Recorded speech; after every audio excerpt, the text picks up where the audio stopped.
Assalamu alaikum wa rahmatullahi ta'ala wa barakatuh. Donc, on arrive à notre deuxième partie de notre cours, l'étude de la perméabilité intestinale de glucose. Donc, on va voir aujourd'hui la mesure de l'énergie nécessaire pour le transport du glucose à travers la cellule intestinale. Comment on va mesurer l'énergie pour ce transport? Donc, d'une façon générale, l'énergie libre de Gibbs correspond à la partie d'énergie potentielle dite libre d'un système thermodynamique qui produit un travail utile. Donc, on va voir qu'est-ce que c'est l'énergie libre de Gibbs. On va avoir des notions de base sur la thermodynamique. Après, on va compléter ce paragraphe pour mieux expliquer ça et mieux comprendre. Donc, premièrement, on va voir une notion de système. Il y en a un système ouvert et un système isolé. Dans le système ouvert, il y en a un échange dans la matière, c'est-à-dire échange de la matière. Elle va perdre ou c'est-à-dire il y en a تنقص ou تزيد, diminution ou augmentation. Donc, et un échange dans l'énergie aussi, augmentation ou diminution. Donc, dans un système isolé, il n'y a pas un échange de la matière. Il n'y a pas. Elle est stable. Et l'énergie, elle est stable. Donc, deuxièmement, il faut savoir les principes de la thermodynamique. Il y en a deux principes. Le premier principe, la conservation d'énergie entre un milieu 1 et le deuxième milieu. Donc, l'énergie de milieu 1, elle va égaler l'énergie de deuxième milieu. Le deuxième principe, c'est l'entropie, le désordre d'un système isolé. Et de son milieu environnant, elle va augmenter. De toute transformation spontanée. Donc, quand il y a une transformation spontanée, l'entropie, elle va augmenter. C'est ça. C'est pour ça que les systèmes vivants ne peuvent pas un système isolé. Donc, les systèmes de l'organisme ne sont pas des systèmes isolés. Parce que quand ils sont des systèmes isolés, l'entropie, elle va augmenter et le désordre d'un système, elle est isolé. Donc, il n'y a pas une régulation précise dans notre organisme. Donc, après, on va voir l'enthalpie libre de Gibbs, c'est-à-dire l'énergie libre de Gibbs quand le cours ici. Donc, on va la revoir après aussi. Donc, impossible de mesurer l'entropie. Donc, l'entropie, on ne va pas donc, l'entropie de l'univers. Donc, c'est quoi la définition de l'enthalpie libre de Gibbs? C'est la variation d'énergie d'un système qui est utile pendant le transport du glucose. Donc, l'énergie pour que le transport va produire. C'est ça l'énergie libre de Gibbs pour le transport de glucose. Donc, il y en a cette loi. Delta G égale, c'est-à-dire l'énergie, l'enthalpie libre de Gibbs égale RT fois ln CS, c'est la concentration intracellulaire divisée par CS, concentration extracellulaire. Donc, et l'énergie des libres, c'est l'essentiel pour un travail très utile. Elle est en joules par mol, et kilocalories par mol, c'est-à-dire l'unité de l'enthalpie libre de Gibbs ou l'énergie libre de Gibbs. Donc, on reprend notre cours. Donc, d'une façon générale, l'énergie libre de Gibbs, c'est-à-dire l'enthalpie libre de Gibbs, G correspond à la partie d'énergie potentielle dite libre d'un système thermodynamique, comme on a dit, qui produit un travail très utile. Comme dans un système de transport, la membrane plasmique et leurs transporteurs, les compartiments extra et intra, qui assure le transport d'un solide, un ion ou une molécule comme le glucose. C'est la différence entre l'énergie totale, c'est-à-dire l'enthalpie du système H, contenue dans ce système avant le travail, et l'énergie dissipée sous forme de chaleur par ce système, l'entropie du milieu S. L'entropie, c'est le désordre du système pendant le travail qui est le transport du glucose. Donc ça, c'est l'énergie qui est non utilisée et c'est pas utile, non utile, non utile. Donc cette fonction s'écrit à une température constante. La variation d'énergie libre de Gibbs, delta G égale delta H, qui est l'énergie totale, moins la température fois delta S, qui est le désordre. C'est-à-dire désordre. Et ça, l'énergie essentielle utile. Donc, c'est ça, delta G. C'est-à-dire l'énergie libre de Gibbs. C'est ça. Donc, elle se mesure en joules par mol ou calories par mol. Delta, c'est l'état final, moins l'état initial. C'est ça.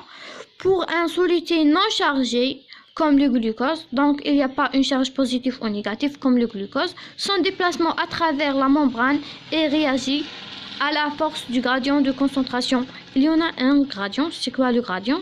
C'est-à-dire la solide, elle va entrer dans le milieu, donc milieu extra. Il est plus concentré. Elle va être entrée dans le milieu le moins concentré, c'est ça le gradient. Donc le gradient, plus concentré, le moins concentré, c'est ça.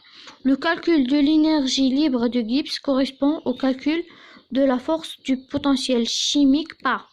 Donc delta G, comment on va la calculer? Delta G égale R fois T fois ln CS, c'est-à-dire la concentration intracellulaire de cette soluté, divisé par la concentration de cette soluté en extracellulaire. Le R, c'est la constante de gaz parfait qui est égale 8,314 joules moins 1 Kelvin moins 1 et égale 1,987 calories mol moins 1 Kelvin moins 1. 1 calorie égale 4,184 joules.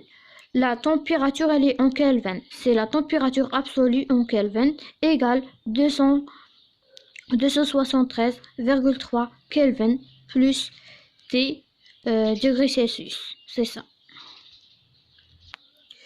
Donc, en résumé, qu'est-ce qu'on a dit? On a dit que le delta G, c'est l'énergie libre de Gibbs essentielle pour notre transport. Spécifiquement pour le glucose dans notre TD. Le glucose. Donc, à quoi est égal? Elle va égaler l'énergie totale qui est le delta H. C'est l'énergie totale. Moins le désordre. C'est quoi désordre? Pardon. Moins le désordre. Le désordre qui est égal T fois delta S. Donc température, degrés Celsius, il y a de loi en Kelvin. Donc c'est ça. Et delta S, c'est le désordre comme on a dit. Donc c'est quoi le désordre? On a dit que c'est l'énergie dissipée en chaleur. C'est-à-dire l'énergie non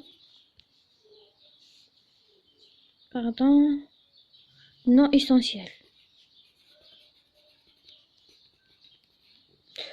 pour obtenir au total, on va obtenir l'énergie essentielle pour le transport,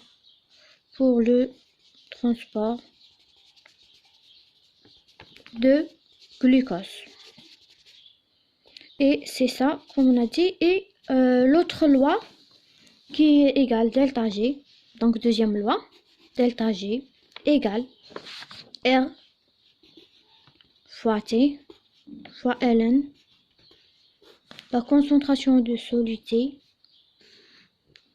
en milieu